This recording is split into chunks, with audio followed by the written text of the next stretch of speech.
For days after their daughter Mia vanished into the mountains, Claire and Ryan began noticing a small puppy with mismatched eyes tapping persistently on their kitchen window as if carrying an urgent message.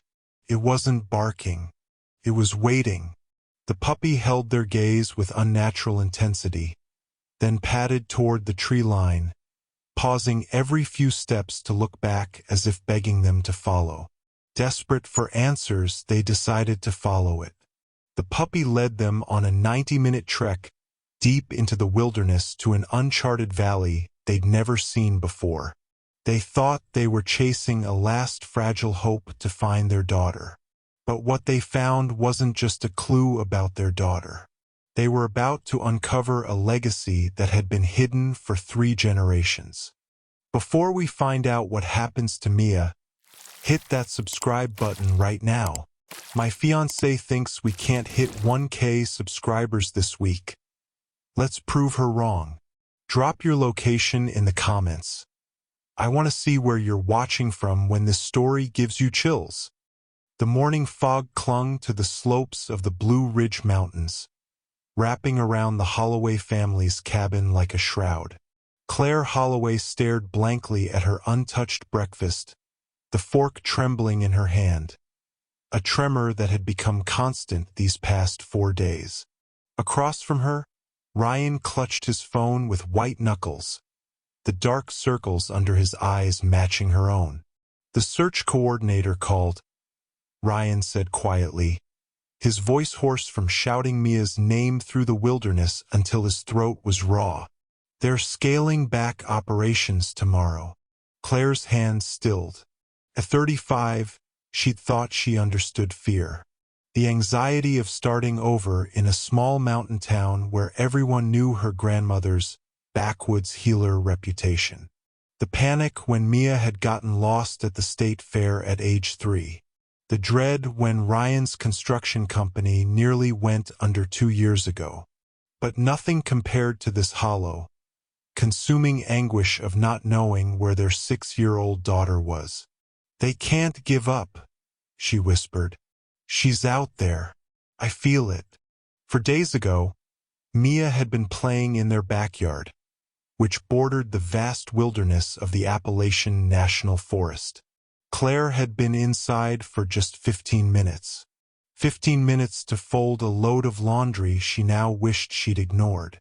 When she'd stepped onto the porch, Mia's stuffed rabbit, Mr. Hops, sat abandoned near the garden gate, which stood open like an accusation. Her small footprints led into the forest before disappearing among the fallen leaves and moss. The entire town of Willow Creek had mobilized. Search parties combed every trail, every hollow, every creek bed. Dogs tracked her scent for nearly a mile before losing it near Blackwater Falls. The sheriff brought in specialists from Asheville. The local news ran Mia's kindergarten photo, gap-toothed smile, auburn hair like Claire's, Ryan's gentle hazel eyes, every hour. But the mountains kept their secrets. A soft but insistent scratching at the kitchen window made both parents freeze. Claire turned sharply, expecting perhaps a neighbor with news, but found only morning mist drifting past the glass. Then she saw it. A small puppy, barely 8 months old by the look of it, sat on the windowsill ledge, one paw pressed deliberately against the glass. What stopped her breath wasn't its size or the mud caking its brown and white fur. It was the eyes. One brilliant blue, one striking amber, both locked on hers with an intensity that made her skin prickle. "Ryan," she called softly, not taking her eyes off the animal. "Come here." Slowly, her husband appeared at her shoulder, inhaling sharply. Is it sick? Should we call animal control?" But even as he spoke, they both knew something was different about this encounter. The puppy wasn't behaving like a stray looking for food or exhibiting signs of rabies. It sat with almost human-like patience, watching them with those penetrating mismatched eyes. Then, deliberately, it raised one muddy paw and tapped the window. Tap, tap, tap, 3 times. Purposeful. Measured. It's knocking, Ryan breathed, his voice barely audible. The puppy held their gaze for another long moment, then dropped from the ledge and trotted across the porch. At the steps, it paused, turning its head to look back at them over its small shoulder in what seemed unmistakably like an invitation. Then it moved toward the forest edge. But it didn't vanish. It stopped after 10 feet, sitting down to stare back at them. Waiting. Claire and Ryan stood frozen, trying to process what they'd witnessed. "That's not normal," Claire finally said, her voice shaking. "Nothing about these past 4 days has been normal," Ryan replied, his engineer's mind struggling against what his eyes had seen. "Do you think, could it know something about Mia?" It sounded insane spoken aloud. Yet they'd both felt it, that strange sense of intelligence, of purpose in the puppy's behavior. And there was something else, something Claire couldn't quite articulate. A pull she felt in her chest, like a string connecting her to that small creature waiting at the forest's edge. She thought suddenly of her grandmother Grace, who died when Claire was 25. Grace, who'd lived in these same mountains her whole life. Grace, who people whispered about, calling her a healer, a plant woman, someone who could read signs in nature that others missed. Claire had spent years distancing herself from that reputation, refusing to learn the old superstitions her grandmother had tried to teach her. Now, staring at this impossible puppy, she wondered if she'd been wrong to run from it all. "We should follow it," Claire said suddenly, the words surprising even her. Ryan shook his head. "Claire, honey, I know we're desperate, but what?" She turned to face him, tears streaming down her face. "The search teams have found nothing. The dogs have found nothing. This puppy shows up the 4th day after Mia disappears and acts like nothing I've ever seen from a stray animal. What if it knows something? What if it can lead us to her? Animals don't. I don't care what animals don't do." Claire's voice cracked. "Our daughter is missing, and I'll follow a dancing bear if it might lead me to her. My grandmother used to say the mountain speaks to those who know how to listen. Maybe I should have listened."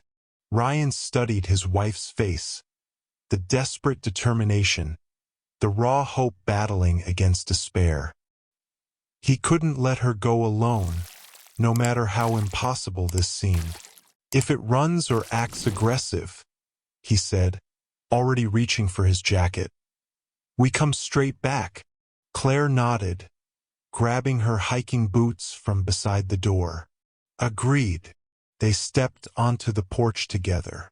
The puppy, rather than fleeing as any wild or stray animal should, simply watched them with those unsettling mismatched eyes. When they descended the steps, it stood and began walking into the forest, maintaining a steady pace about 20 feet ahead. Every so often it would pause and turn its small head, checking to ensure they were still following. The message was unmistakable. "Come. This way. Trust me." Claire felt her grandmother's voice echo in her memory. "The mountain chooses its own teachers, Claire Bear. When it calls, you'd best listen." As they entered the tree line, following a puppy into the unknown, Claire realized she was finally, perhaps too late, ready to listen. The morning mist swallowed them whole, and the forest closed in like a door shutting on the world they knew. Ryan stared at his wife like she'd lost her mind. "Claire, we can't just follow a stray dog into the mountains. We need to stay here in case the sheriff." "The sheriff has found nothing," Claire interrupted, her voice raw from 4 days of crying. "The search teams have found nothing. And that puppy, She pointed toward the tree line where Whisper sat watching them with those unsettling mismatched eyes. That's not normal behavior, Ryan. You saw it. It was trying to tell us something. Ryan ran both hands through his hair, a gesture Claire recognized from every moment of crisis in their 12 years of marriage. He was an engineer, a man who built bridges and believed in load calculations and structural integrity. Not mysterious puppies with urgent messages in their eyes.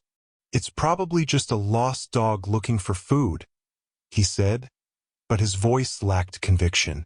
Claire grabbed her hiking boots from the mudroom. Then we follow it for an hour. 1 hour. If it's just wandering aimlessly, we come back. She met his eyes, and he saw the desperation there. The mother's intuition that had kept her awake for 96 consecutive hours. But what if it knows something, Ryan? What if... Her voice broke. What if this is our only chance? Ryan looked at his wife, then at the puppy waiting patiently at the forest's edge, then at Mia's purple jacket still hanging by the door. He pulled on his own boots. 1 hour, he said, and I'm marking the trail every step. The puppy seemed to understand they'd made their decision. It rose and began trotting into the forest with purpose. Not the random meandering of a stray, but the deliberate path of something with a destination in mind. Claire followed first, Ryan close behind, pulling a bright orange surveyor's ribbon from his emergency pack. The terrain grew rougher almost immediately. They scrambled over moss-covered logs, pushed through dense undergrowth that tore at their clothes, forded a creek Claire didn't recognize from any map. The puppy never hesitated, never looked back to check if they were following. It simply knew they would be. This is insane, Ryan muttered, tying another ribbon to a low branch. We're following a puppy through unmapped wilderness on the off chance it. He stopped himself, unable to finish the sentence that sounded too much like fantasy. But Claire felt something else building in her chest. Not just hope, but recognition. These mountains felt familiar in a way she couldn't explain, as if her body remembered what her mind had forgotten. Her grandmother's voice echoed across the years. The land knows us, Claire Bear, even when we forget it. 90 minutes passed. Ryan had tied what felt like 100 ribbons.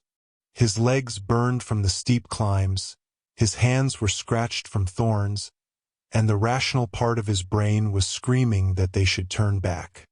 But Claire pressed forward with an intensity that frightened him. Then Whisper stopped. They emerged into a small clearing, and there it stood, a homestead that shouldn't exist. The structure was old, maybe 1960s, its wood weathered to silver but the walls still straight and true. The stone chimney stood intact, and around it, gone partially wild but still recognizable, were gardens of plants Claire's grandmother had once taught her to name before Claire had rejected those lessons as superstitious nonsense. The puppy sat on the threshold, those strange eyes watching them with something that looked unsettlingly like expectation. "Oh God," Claire whispered, moving toward the door. "Ryan, someone's been living here." The door hung askew on rusted hinges, groaning as Claire pushed it open. Dust motes swirled in the pale shafts of afternoon light that pierced through gaps in the weathered roof. The air inside was thick with the scent of aged wood and something else. Something herbal and faintly medicinal that made Claire's breath catch in a way she couldn't explain. Ryan stepped in behind her, his flashlight beam cutting through the dimness. The homestead's single room was larger than it had appeared from outside, its walls lined with shelves that still held mason jars filled with dried plants, their contents faded to sepia tones. A stone fireplace dominated one wall, its mantel cluttered with objects Claire couldn't quite make out in the shadows. Then she saw it. On the dusty floorboards near the hearth, illuminated by a shaft of light from a crack in the roof, sat Mr. Hops. Mia's beloved stuffed rabbit, the one she'd carried everywhere since her 2nd birthday. The one she'd been clutching the morning she disappeared. Claire's knees buckled. She lunged forward, snatching up the worn toy and pressing it to her face. The faint scent of Mia's strawberry shampoo still clung to the faded pink fabric, mixing with the strange herbal smell of the cabin. "She was here," Claire whispered, her voice breaking. "Ryan, she was here." Ryan was already on his phone trying to get a signal. "Nothing. We need to get back. Call the sheriff." "Wait." Claire's eyes had adjusted to the gloom, and something on the wall caught her attention. Photographs, dozens of them, hung in mismatched frames or tacked directly to the wood with rusted nails. She moved closer, Mr. Hops still clutched to her chest. The photographs were old, black and white, their edges curled with age. But the faces staring back at her made her blood run cold.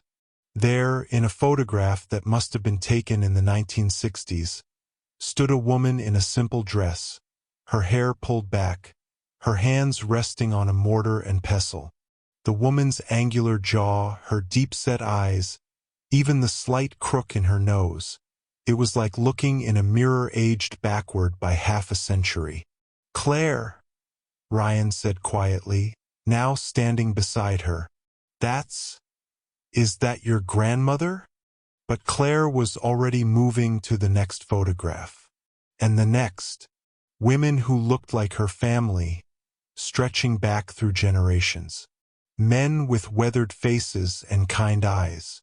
And in nearly every photograph, dogs, not quite wolves, not quite domesticated, sitting at their feet with the same watchful, intelligent gaze that Whisper possessed. On the table, scattered among the photographs, lay handwritten journals. Claire picked one up with trembling fingers, opening to a random page. The handwriting was elegant but practical, detailing recipes for poultices and tinctures. For fever, steep boneset and yarrow at the waning moon. For wounds that refused to close, calendula with a prayer to the mountain. "Someone's been here recently," Ryan said, his engineer's mind cataloging details. He pointed to the fireplace. "Those ashes are fresh, maybe a day old. And look." He moved to a small table where a tin cup sat beside a ceramic pitcher. He touched the pitcher's side. Still damp. Fresh water. Claire's heart hammered as she continued searching the room. On a rough-hewn shelf, between jars of dried roots and bundles of herbs, she found it. A bright purple wrapper that seemed obscenely modern in this place frozen in time. She recognized it immediately, the organic protein bars she bought in bulk at the store, the ones Mia begged for in her lunchbox every single day. The wrapper was empty, torn open at one corner. Fresh. Before either of them could speak, Whisper, who had been sitting patiently at the threshold, suddenly rose and gave a low, urgent whine. Through the broken windows, Claire heard voices and the crunch of boots on undergrowth. The search team. Within minutes, the small homestead was filled with sheriff's deputies and search volunteers. Sheriff Webb examined Mr. Hops with careful hands, his weathered face grim. "We'll process this as a crime scene," he said. "This confirms Mia was here, but what?" Ryan demanded. Webb gestured around the abandoned cabin. "There's no sign of where she is now. No tracks leading away. No indication of which direction to search." His eyes lingered on the photographs, the journals, the jars of herbs, but he said nothing about them. As the team documented everything, taking photographs and measurements, Claire stood in the corner, her mind racing. The sheriff was wrong. There was an indication, Whisper. The puppy sat outside, waiting with that same patient, knowing expression. And somewhere in the back of Claire's mind, in a place she'd locked away years ago when she decided to be modern and rational and nothing like her grandmother, a voice whispered that she knew exactly what all of this meant. She just wasn't ready to admit it yet. The search team called off the helicopters. Sheriff Webb delivered the news with apologetic eyes, his hand heavy on Ryan's shoulder. "They're scaling back operations tomorrow," he said quietly, though they keep volunteers searching the nearby trails. But the unmapped wilderness where they'd found the homestead? Too dangerous, too remote. They had to be realistic. Claire refused to accept reality. Not when Mia's stuffed rabbit sat in an evidence bag on their kitchen counter. Not when someone had been in that cabin recently. Not when a puppy with mismatched eyes seemed to know more than any of them. Martha Whitfield's cottage sat at the edge of town, nearly swallowed by the herb garden that sprawled around it like a protective embrace. Lavender and chamomile fought for space with yarrow and comfrey. Clay pots lined the weathered porch steps, each labeled in spidery handwriting. The air smelled of earth and dried flowers and something ancient Claire couldn't quite name. Martha herself answered on the first knock, as if she'd been expecting them. At 78, she moved with the careful deliberation of someone who knew their body's limitations but refused to surrender to them. Her silver hair hung in a thick braid over one shoulder, and her eyes, sharp and knowing, studied Claire with unsettling recognition. "You're Grace Brennan's granddaughter," Martha said before Claire could introduce herself. It wasn't a question. Inside, the cottage was exactly what Claire had always dismissed as backwoods superstition made manifest. Bundles of dried herbs hung from exposed beams. Glass jars filled with tinctures and salves crowded every shelf. Old leather journals stood stacked beside a worn armchair. The walls held faded photographs of people Claire didn't recognize, though something about their faces tugged at her memory. Martha made tea without asking if they wanted any, her gnarled hands steady as she poured. Then she pulled out a photograph that made Claire's breath catch. A man in his 40s stood in front of a cabin, a medical bag in one hand, a dog with unusual markings at his feet. His face could have been Claire's own reflected back at her. "Elias Rowan," Martha said, settling into her chair with a sigh. "Your great-great-grandfather, brilliant doctor, trained at Johns Hopkins, returned here to practice in 1945. Built a reputation as someone who could heal what others couldn't." She paused, her finger tracing the dog in the photograph. "They said he had a gift, not just medical knowledge but something older, something that ran in his blood." Claire's throat tightened. She'd heard whispers about her family, the healer woman in the mountains, old ways, superstition. She'd spent her whole life running from those whispers, building a modern life far from anything that smelled of folk medicine and backwoods remedies. In 1967, Martha continued, Elias walked away from everything. His practice, his reputation, his family's fortune. Left a note saying he was returning to the old traditions, that modern medicine had forgotten more than it remembered. Her eyes found Claire's. "Your grandmother Grace was his daughter. She tried to teach you, didn't she? Before she passed." The memory hit Claire like a physical blow. Grandmother Grace, patient and persistent, trying to show her which plants stopped bleeding, which ones eased pain. Young Claire, embarrassed and resistant, wanting nothing to do with what the kids at school called mountain witch stuff. "You ran from it," Martha said softly. "It wasn't an accusation, just a fact. Ran so far you forgot what you were running from." "This is insane," Ryan said, though his voice lacked conviction. "What does any of this have to do with Mia?" Martha's expression shifted to something almost like pity. "The Rowan gift doesn't die, dear. It passes through bloodlines, usually skipping a generation or two. Your daughter has it, and something or someone wants her to remember what her mother chose to forget." Claire's hands trembled around her teacup. Outside, a soft whimper drew her attention to the window. Whisper sat on the porch, patient and waiting, those mismatched eyes watching her with impossible understanding. If Martha's revelation just gave you goosebumps, smash that like button. Share this with someone who believes in family mysteries. They need to hear this. Comment below. Are you team follow the puppy or team call the authorities? Let's debate. That evening, as Claire spread Martha's photocopied documents across their kitchen table, trying to find some pattern, some clue hidden in the faded genealogy charts and pressed herb samples, Whisper returned. This time the puppy didn't just tap. It scratched frantically at the glass, whimpering with an urgency that made Claire's breath catch in her throat. Ryan was at her side instantly as she threw open the door. The puppy's mismatched eyes gleamed in the fading twilight, one blue iris catching the last rays of sunset, the other amber glowing like a warning light. Whisper paced the porch, agitated, looking back toward the mountains with what could only be described as desperation. "It wants us to follow again," Claire said, already reaching for her jacket. "Now."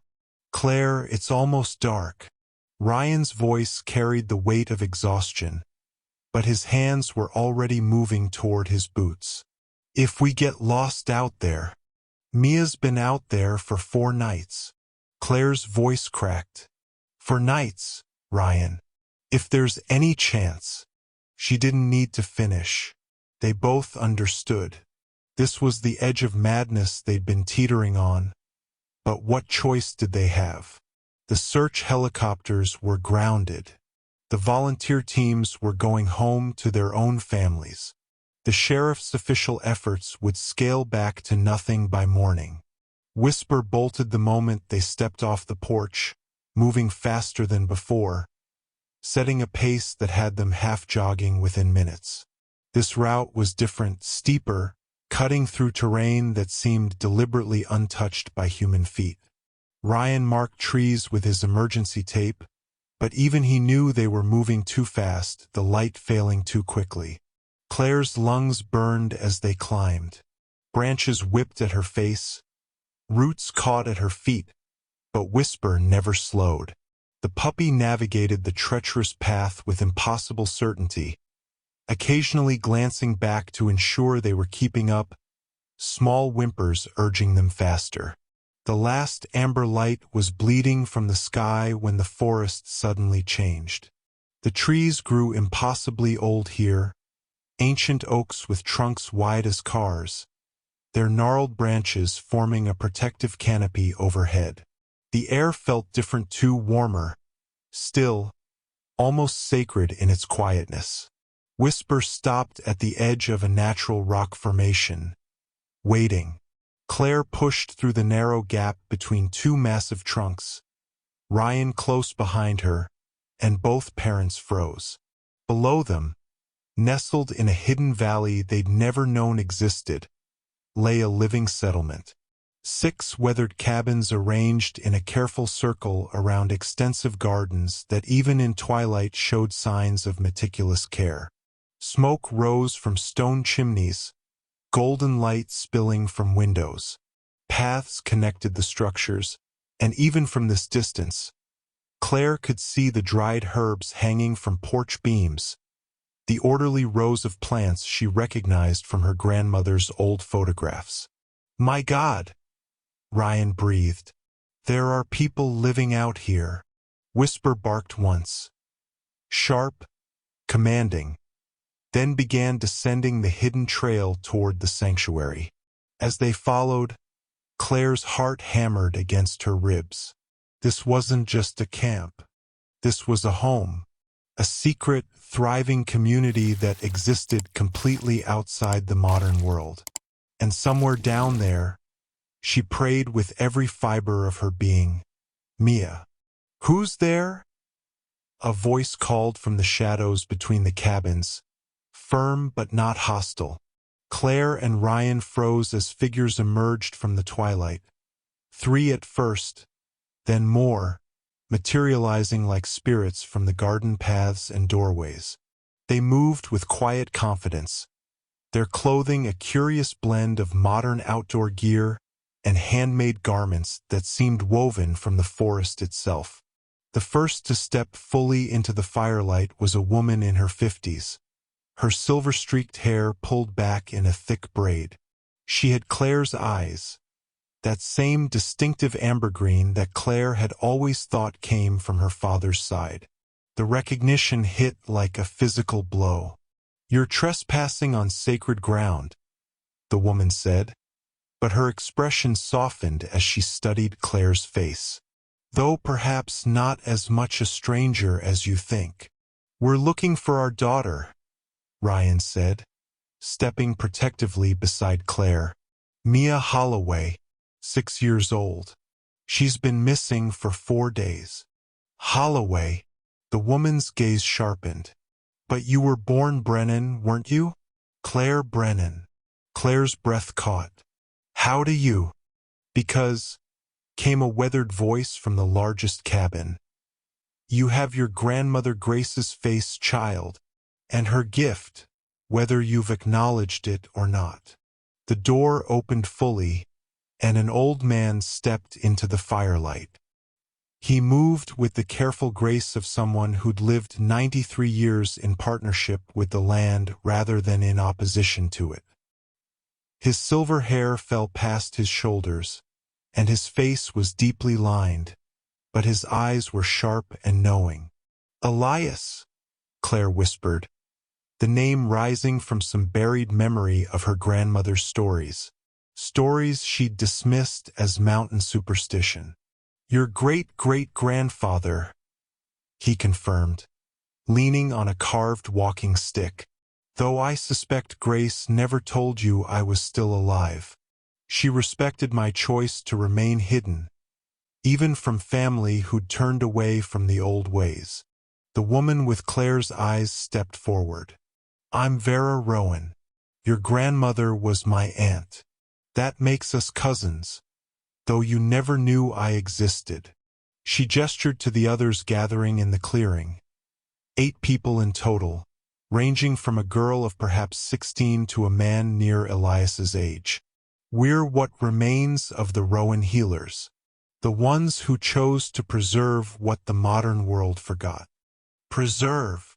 Ryan's voice was tight with frustration and fear. "Our daughter is missing. We don't have time for—" "Your daughter is here," Elias interrupted gently. "Safe. Healing. Vera found her 4 days ago at the bottom of Fletcher's ravine with a broken ankle and a gash on her head. She's been in our care since." Claire's knees nearly buckled. "She's alive?" "She's here. Alive and asking for you," Vera said. "But first you need to understand what you found." "And what found you?" As if summoned, Whisper trotted into the circle of light and sat at Elias's feet with perfect composure. "The guardian dogs," Elias said, resting his hand on the puppy's head. "Bred for 4 generations to sense injury, to seek help, to bridge the gap between our sanctuary and the world beyond. Whisper is only 8 months old, barely trained, but she knew. She knew Mia carried the gift, and she knew her mother needed to be called home." "Called home," Claire echoed. Elias studied her with those penetrating eyes. "Your grandmother tried to teach you, didn't she? About the plants, the old remedies, the way to listen to what the forest tells you. But you ran from it. You were ashamed." Claire's throat tightened. "It wasn't science. It was superstition." Vera smiled sadly. We don't reject science, Claire. We remember what we forgot. Every pharmaceutical in your medicine cabinet started as a plant. Every cure began with someone who knew how to listen to the natural world. We're not hiding from progress. We're protecting knowledge that's being lost while there's still time to save it. And Mia.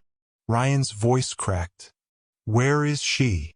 Elias turned toward one of the smaller cabins. Come. It's time for a reunion. But understand, what you find here changes everything. Your daughter has awakened to something you've spent your whole life denying. The question is whether you're ready to remember who you really are. Mama! The voice that pierced through the evening air shattered Claire completely. She stumbled forward, Ryan's hand steadying her as her knees threatened to buckle. There, sitting cross-legged on a woven mat inside the largest cabin, was Mia. Alive. Safe.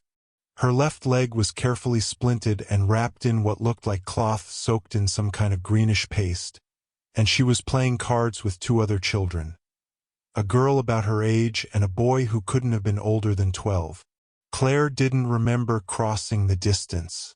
One moment she stood frozen at the cabin's entrance. The next she was on her knees, pulling Mia into her arms with a desperation that made her daughter squeal. Mama, careful. My leg. I'm sorry, baby. I'm sorry.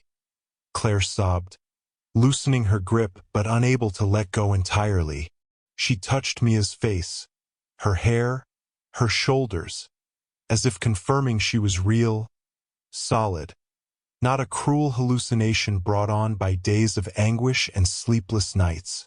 Ryan crouched beside them, his own tears falling freely as he wrapped both of them in his arms. I'm okay, Daddy, Mia said, her small hand patting his cheek with the earnest reassurance only a 6-year-old could offer. Miss Vera fixed my leg. It hurt really bad when I fell, but she made it stop hurting. She knows things about plants. Magic things. Claire pulled back slightly, still holding Mia's hands, and looked up at Vera, who stood quietly in the doorway with Elias beside her. The older woman's expression was gentle, understanding. She fell into Miller's ravine 4 days ago, Vera said softly. Broken tibia, some deep lacerations, mild concussion. I was checking the boundary trails when I heard her crying. By the time I reached her, she'd been there about an hour. We brought her here immediately, Elias added, his weathered voice carrying both authority and kindness. Vera treated her injuries. The bone is setting well. The herbs accelerate healing. Comfrey, arnica, St. John's wort in the poultice. Methods your grandmother knew well, Claire. The mention of her grandmother hit Claire like a physical blow. She looked down at Mia's splinted leg, at the careful wrapping, the greenish-brown paste that smelled of earth and something almost sweet. Her grandmother had tried to teach her these things, had shown her plants in the woods behind their old house, had spoken their names like prayers, had told her about healing that came from the land itself. And Claire had rolled her eyes, embarrassed by the backwoods nonsense. Eager to leave for college and her modern life, we debated for 3 days how to return her, Vera continued. Some wanted to leave her near a trail where searchers would find her. Others argued for an anonymous call to the authorities. But Elias... She glanced at the old man, who was watching Claire with those penetrating eyes that seemed to see straight through to her soul. I sent Whisper, Elias said simply, because the child carries the gift, Claire. In 4 days here, she's identified 17 healing plants by instinct alone. I knew which ones felt warm and which ones felt cold. That's not something we teach. It's something you're born with, something that runs in your blood. He paused, letting his words settle. Her mother needed to remember hers. Claire's hands trembled as she looked at Mia, who was smiling up at her with complete innocence, unaware of the weight of what was being said. "Mama, Samuel taught me about yarrow. It stops bleeding. And the lady with the garden, Miss Vera. She let me help make tea from the purple flowers. Echinacea. It helps when you're sick." The tears came again, but different this time. Not relief, though that was there. Not joy, though that flooded through her. These were tears of shame, of regret, of understanding that crashed over her like a wave. She'd spent her entire adult life running from this. From her grandmother's wisdom, from the whispers in their small town about Grace Brennan and her herbs, from the heritage that had marked her as different, strange, backward. And in running from it, she'd nearly lost everything. "I failed her," Claire whispered, her voice breaking. "I failed my grandmother. I failed Mia. If I had just listened, if I had just—" "You're here now," Elias said, moving closer and placing a gnarled hand on her shoulder. "That's what matters. The gift doesn't abandon those who carry it, even when they try to abandon the gift. It waits, calls, and eventually, if the need is great enough, it brings them home." Claire looked up at him, this ancient man who was her blood, her history, the keeper of everything she'd tried to forget. "She almost died because of me." "She's alive because of you," Vera corrected gently. "You followed whisper when logic said not to. You trusted something you couldn't explain. That's the first step, Claire. The first step back to who you really are." Mia tugged on Claire's sleeve. "Mama, are you sad?" "Don't be sad. I like it here. They're family. Great-great-grandpa Elias said so. Can we come back and visit?" Claire pulled her daughter close again, breathing in the scent of her hair, feeling the steady warmth of her small body. Over Mia's head, she met Elias's eyes. In them, she saw patience, invitation, and something else. Hope that the legacy would continue, that the breaking of the chain might finally be repaired. "Yes, baby," she whispered. "We can come back. Wait, before we continue, subscribe if you're not crying yet. My neighbor bet me we can't reach 1K subs before the weekend. Let's make him eat his words. Tell me in the comments. Where are you watching from, and did you see that sanctuary coming?" The next morning, Claire woke to find Mia already outside, kneeling in Vera's herb garden with a concentration that seemed far beyond her 6 years. She watched through the cabin window as her daughter reached for a plant with purple flowers, then paused, her small hand hovering as if listening to something only she could hear. "That one's not ready yet," Mia said to Vera, who was working nearby. "It feels sleepy. But this one," she moved to a plant with silvery leaves. "This one wants to help." Vera's eyes met Claire's through the window, and Claire felt her breath catch. She'd seen her grandmother do the exact same thing, that same tilted head, that same certainty. She'd dismissed it then as coincidence, as lucky guesses. But watching Mia now, she couldn't deny what she was seeing. Elias appeared at Claire's shoulder, his weathered hand gentle on her arm. "The gift usually manifests around age 6 or 7, he said quietly. "Your grandmother had it. You have it too, though you've spent your whole life ignoring it. And Mia," he smiled, "Mia has it stronger than anyone I've seen in 3 generations." Claire's throat tightened. Her accident, the ravine. Was it really an accident? Was it? Elias asked, leading her to sit on the porch steps. Or was she drawn here? Children with the gift often wander toward what calls them, especially when they're afraid or hurting. The plants, the land itself, they recognize their own.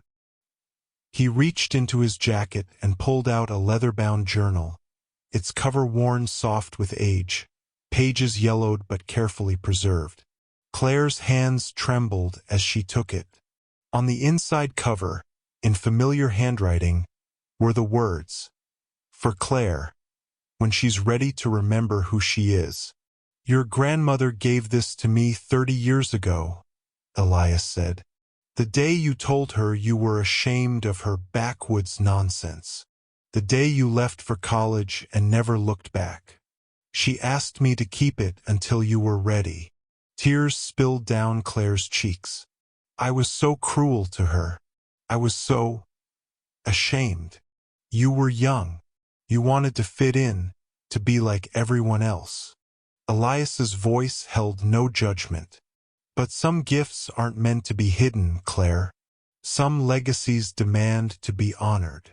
Ryan emerged from the cabin, Mia skipping beside him, her pockets bulging with leaves and flowers. "Mama," she called. "Vera says I'm a natural. She says I can feel what the plants need." Claire pulled her daughter close, breathing in the scent of earth and herbs clinging to her hair. Over Mia's head, she met Ryan's eyes. He looked exhausted, overwhelmed, but he nodded slowly. Whatever this was, they would face it together. Elias stood, his walking stick steady in his hand. "The authorities will have questions. We have a story for you." An injured hiker found Mia, treated her ankle, and took her to the ranger station 2 valleys over. Simple. Believable. No mention of us. "You're asking us to lie," Ryan said, but his voice lacked conviction. "I'm asking you to protect something precious," Elias replied. "This sanctuary, this knowledge. It survives because the world doesn't know it exists. Can you keep our secret?" Claire looked at the journal in her hands, then at Mia, who was showing Ryan a leaf with such innocent joy. She thought of her grandmother, of all the years she'd wasted running from who she really was. "Yes," she whispered. "We'll keep it." Elias smiled, and for the first time since they'd arrived, Claire saw relief in his ancient eyes. "You can walk between worlds, Claire. The modern one where you live, and this one where your roots run deep. Your daughter needs you to.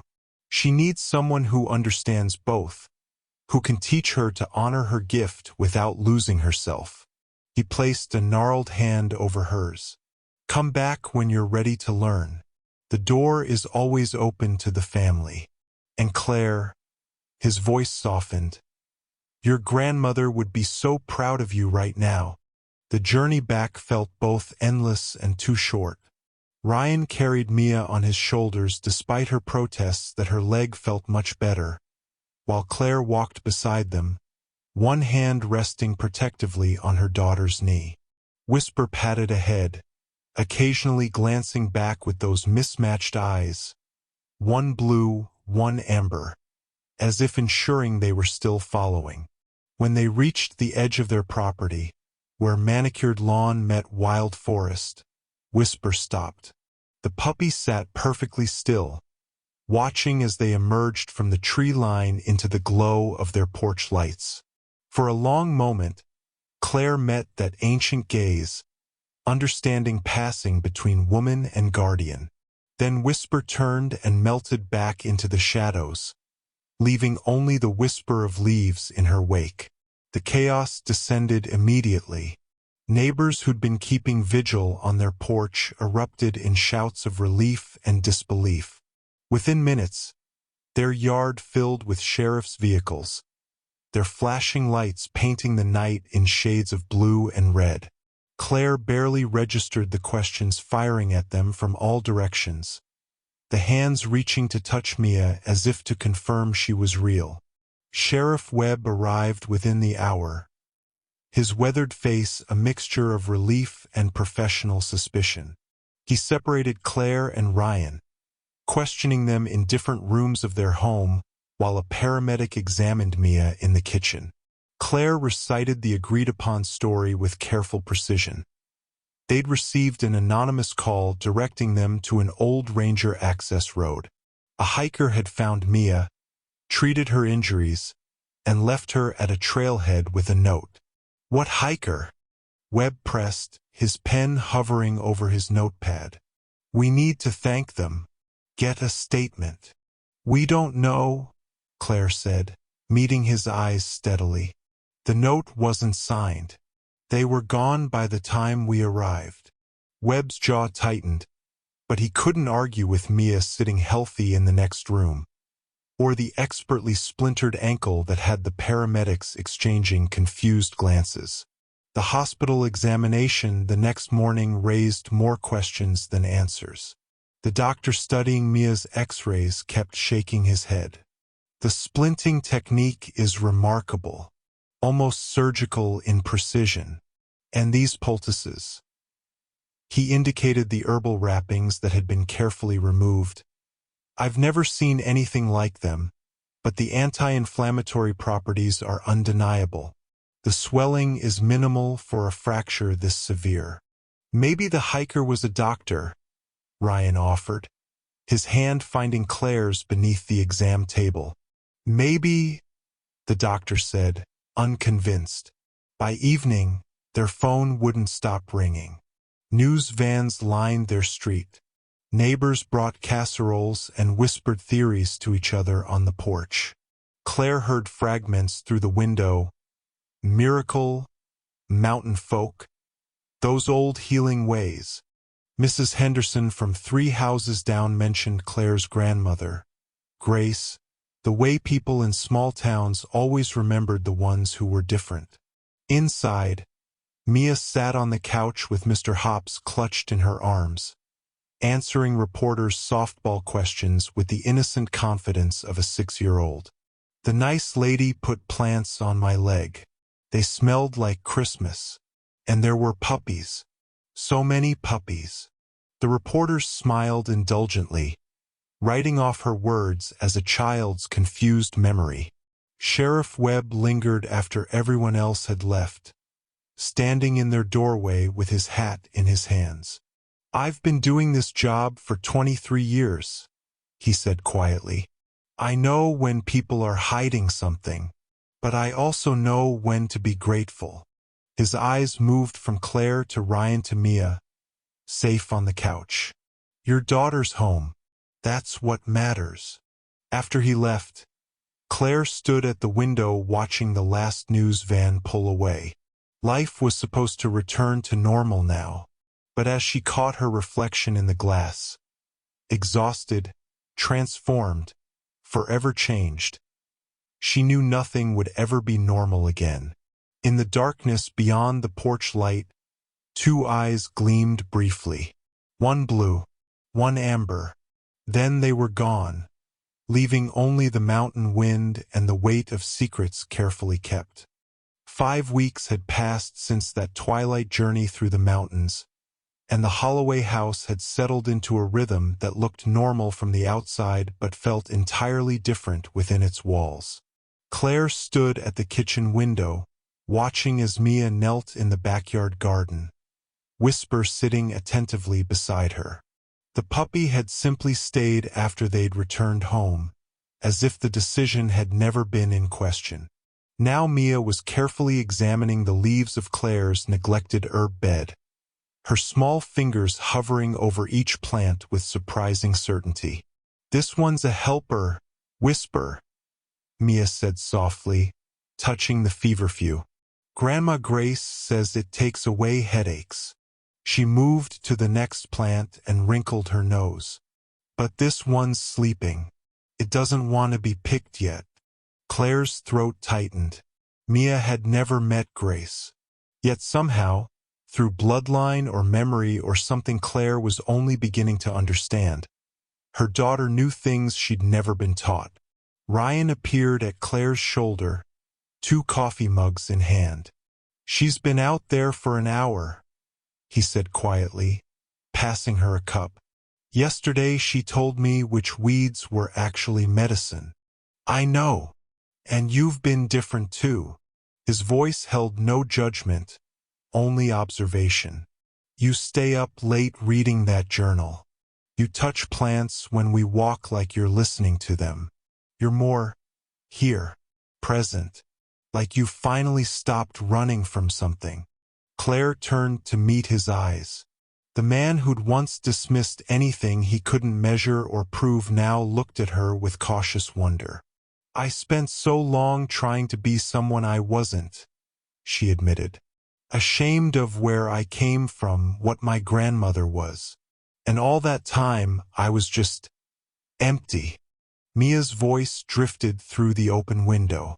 Mama, when can we visit great-great-grandpa Elias again? I want to show him what Whisper taught me. Claire smiled. Soon, sweetheart. We have so much to learn. Movement at the forest edge caught her attention. Another puppy emerged from the shadows, smaller than Whisper but bearing the same distinctive markings. One eye blue as a summer sky, one amber as honey. It sat at the tree line, watching the house with that same unsettling intelligence. That's Whisper's brother, Mia announced matter-of-factly, not even turning around. His name is Echo. He's checking to make sure we're okay. Ryan's hand found Claire's, squeezing gently. This is really happening, isn't it? All of it. Yes. Claire set down her coffee and crossed to the counter where her grandmother's journal lay open. She'd been working through it page by page, each entry revealing layers of knowledge she'd thought lost forever. Tonight she'd finally returned to the first page, the one she'd avoided for weeks. The inscription was written in Grace's careful hand. For Claire, when she's ready to remember who she is. Not learn. Remember, as if it had always been inside her, waiting. Through the window, Whisper lifted his head and released a soft, undulating howl. Not mournful or warning, but something else entirely. A greeting, an acknowledgement.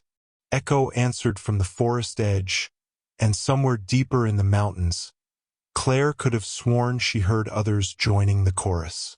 The guardians were watching. They'd always been watching. I remember now, Claire whispered, her fingers tracing her grandmother's words. I'm ready. That evening, as the sun painted the mountains gold and red, Claire sat with Mia in the garden. She opened the journal between them and began teaching her daughter about foxglove and comfrey, about mugwort and yarrow, about plants that healed and plants that harmed and the wisdom needed to know the difference. Whispers lay at their feet, eyes half closed but ears alert. In the tree line, Echo maintained his vigil. And somewhere in those ancient mountains, Elias Rowan stood in his garden and smiled, knowing that the legacy would continue. Claire Holloway belonged to two worlds now, the modern one she'd built and the ancient one she'd inherited. And for the first time in her life, that felt exactly right. The healing continued generation to generation as it always had, as it always would. Whisper led them home, but you can help this channel grow. If the story moved you, subscribe now. Let's hit 1K together this week. Share this video with every mystery lover you know. Drop your country in the comments. I'm reading every single one. And remember, sometimes the answers we seek were in our blood all along. See you in the next story. Paw prints.